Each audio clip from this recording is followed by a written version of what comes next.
जरा सोचो, अगर एक शाओलिन मॉन्क एक आम स्कूल में पढ़ने लगे, क्या हालत होगी बाकी बच्चों की। कुछ ऐसा ही होता है हमारी आज की कहानी में। कहानी की शुरुआत होती है ली नाम के एक लड़के से, जो एक शाओलिन गुरुकुल में कुंफू सीखता था। वो जन्म से ही यहाँ पर ट्रेनिंग ले रहा था। एक दिन ली गुरुकुल के मंदिर में गया और माफी मांगी, क्योंकि अब जो वो करने वाला है वो शायद सही नहीं होगा। उसी वक्त एक योद्धा ने साइड से उस पर हमला कर दिया। अचानक हमले से ली चौंक गया, लेकिन उसने जैसे तैसे वार का सामना किया। योद्धा ने उसे दीवार पर फेंक दिया, लेकिन ली कूदकर वापस आ गया। उसने हवा में ही योद्धा के सीने पर वार किए और कुछ ही पलों में उसे हरा दिया। इसके बाद बारी आई एक तलवारबाज योद्धा की। ली ने उसे भी अपनी काबिलियत से धूल चटा दी। इसके बाद वो तीसरे योद्धा की ओर बढ़ा। हालांकि वो योद्धा ध्यान में बैठा था, लेकिन फिर भी ली के आने की आहट सुनकर उसने अपनी माला शीशे में दे मारी, जिससे ली की आंखें चौंधिया गई। अगले ही पल में उसने ली को उठाकर जमीन पर पटक दिया।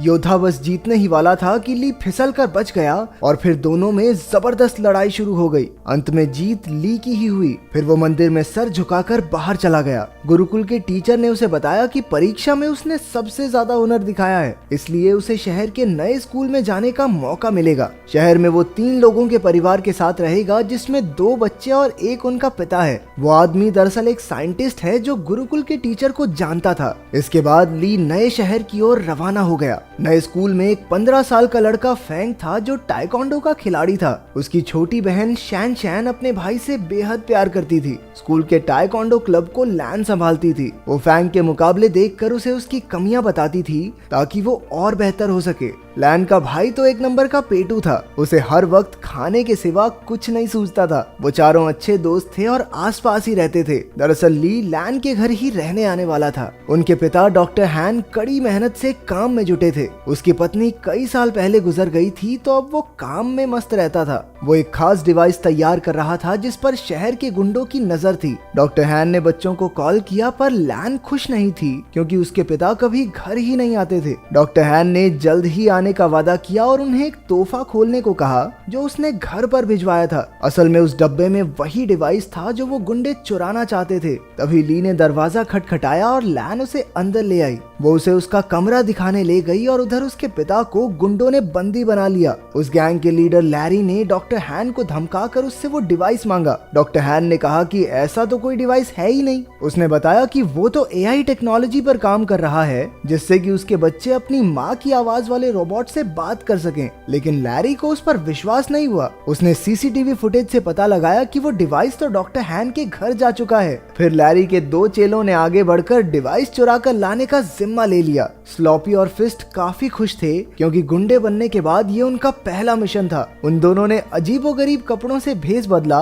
और लैन के घर के बाहर जाकर खड़े हो गए। उनमें से एक ने रात को अंदर घुसने का फैसला किया, लेकिन फिर दूसरा कहने लगा कि बच्चों ने स्कूल चले ही जाना है, दिन में चुरा लेंगे भाई, क्या हो गया। घर में ली नए शहर के तौर तरीके सीख रहा था। उसने लैन को टाइकोंडो मैच देखते हुए देखा, तो उसे भी ये खेल दिलचस्प लगा। रात को जब वो ध्यान में बैठा, तो यू की वीडियो गेम की वजह से उन दोनों में बहस छिड़ गई, लेकिन जल्द ही दोनों मिलकर वीडियो गेम का मजा उठाने लगे। उधर लैन ने अपने कमरे में जब वो तोहफे का डिब्बा खोला, तो उसमें एक पांडा की चेन निकली। वो नहीं जानती थी कि दरअसल ये पांडा वो पेन ड्राइव है, जिसके पीछे वो गुंडे कब से पड़े हैं। जब लैन ने बटन दबाया, तो पांडा ने उसे पासवर्ड रखने को कहा। तभी लैन ने कहा कि कैसा पासवर्ड, और अनजाने में यही पासवर्ड सेट हो गया। फिर पांडा को ऑन करने पर उसे पता चला कि उसमें उसकी माँ की आर्टिफिशियल इंटेलिजेंस वाली आवाज है। अगली सुबह ली यू और लैन के साथ स्कूल के पहले दिन के लिए निकल पड़ा। उन दोनों गुंडों ने बच्चों को बाहर जाते देखा और अपने प्लान को अंजाम देने का फैसला किया। लेकिन तभी उनमें से एक की नजर उस पैंडा की चेन पर पड़ी, जो लैन ने अपने बैग से टांग रखा था। अब उन्होंने लैन से वो डिवाइस छीनने का प्लान बनाया। रास्ते में लैन ने ली को फैंग से मिलवाया। उसी वक्त एक गुंडे ने चुपके से की चेन चुरा ली और वहां से भाग गया। तभी ली ने उसे देख लिया और अपनी फुर्ती दिखाते हुए उसने गुंडे को झट से पकड़ लिया। तभी फैंग भी उसका साथ देने आ गया और दोनों ने मिलकर उस गुंडे की खूब धुलाई की। लेकिन वो गुंडा अब भी नहीं माना और एक बार फिर से पैंडा चुरा कर भाग निकला। अब की बार उन सभी दोस्तों ने मिलकर उसे कचरे के डब्बे में फिट करके सड़क से लुढ़का दिया। फिर स्कूल में ली की क्लास के बच्चे एक शाओलिन योद्धा को देखकर हैरान रह गए। वो उससे पूछने लगे कि क्या कभी वो शादी कर सकता है। वो उससे उल्टे पुल्टे सवाल पूछने लगे। तुम कभी शादी कर सकते हो क्या? भाई कुंफू करके दिखा दे भाई। हाँ एक बार दिखा दो, हाँ एक बार भाई, एक बार कुंफू करके दिखा दे भाई, मजा आ जाएगा। आखिरकार टीचर ने उन्हें शांत करके कहा कि ये सब खेलने के पीरियड में करना। खेलने के पीरियड में उनके कोच ने बताया कि अगले महीने उनकी चुस्ती फुर्ती की जांच होगी और जो कोई इसमें पास नहीं होगा वो अगली क्लास में नहीं जा सकता। ये सुनते ही यू की हालत पतली हो गई क्योंकि वो बहुत मोटा था। भगवान जानता है भाई साहब कितनी मुश्किल से चलते थे। फिर कोच ने सबसे 100 मीटर की दौड़ लगवाई। ली ने तो समय से पहले ही 2 चक्कर पूरे कर लिए, जबकि बाकी बच्चे अभी पहले चक्कर में ही थे। इसके बाद उन्हें पुशअप्स करने के लिए कहा गया, जिसमें अपना ली पहले से ही माहिर था। उसने 100 से भी ज्यादा पुशअप्स किए और बाकी बच्चों से तो 2 भी नहीं हुए। बाद में तो उसने एक हाथ से पुशअप्स करने शुरू कर दिए। उसकी काबिलियत देखकर सभी बच्चे कूदने लगे। फिर बारी आई ऊंची छलांग लगाने की। ये तो ली के बाएं हाथ का खेल था। बेचारा यू तो मुंह के बल नीचे गिर पड़ा। वहाँ डॉक्टर हान की लैब में लैरी ने उन्हें कुर्सी से बांध रखा था और उसे गोल्फ बॉल से पीट पीट कर परेशान कर रहा था। रात को वो दोनों गुंडे मौका देखकर लैन के घर में घुस आए। तभी ली की नजर उन पर पड़ गई और वो एक खिलौने के पीछे छिपकर उन्हें डराने लगा, लेकिन उन्होंने जल्द ही उसे देख लिया और मौका देखकर उस पर हमला कर दिया। जब लैन वहां पहुंची तो गुंडों ने पैंडा चुरा लिया और फरार हो गए। ली ने लैन और यू को सारी कहानी बताई, लेकिन उन दोनों को लगा कि वो मजाक कर रहा है। इसके बाद हम देखते हैं कि वो दोनों गुंडे अपने मुंह में गोल्फ बॉल्स भरकर लेटे हुए थे। असल में उन्होंने गलती से पैंडा की चेन की जगह वैसा ही दिखने वाला एक परफ्यूम चुरा लिया था। लैरी को एक खास डिवाइस 3 दिन के अंदर किसी कंपनी को बेचना है और इसीलिए अब उसे बेचैनी होने लगी। उसने बड़े गुस्से में उन दोनों गुंडों की गोल्फ बॉल से निशाना लगाया और उन्हें धमकाकर जल्द से जल्द वो खास डिवाइस लाने का ऑर्डर दे दिया। अगले दिन स्कूल में सारे बच्चे फेंग का टाइकोंडो मुकाबला देख रहे थे। वहीं यू और शैन शैन पीछे बैठी 2 बदसूरत लड़कियों के बारे में बातें करने लगी। ये लड़कियां कोई और नहीं बल्कि वो दोनों गुंडे ही थे जो भेष बदल कर वहाँ आए थे। उन्हें लैन के बैग पर वो पैंडा दिखाई दिया और दोनों उसे चुराने के लिए सही मौके का इंतजार करने लगे। उसी वक्त ली ने फैंग को एक मुकाबले की चुनौती दी।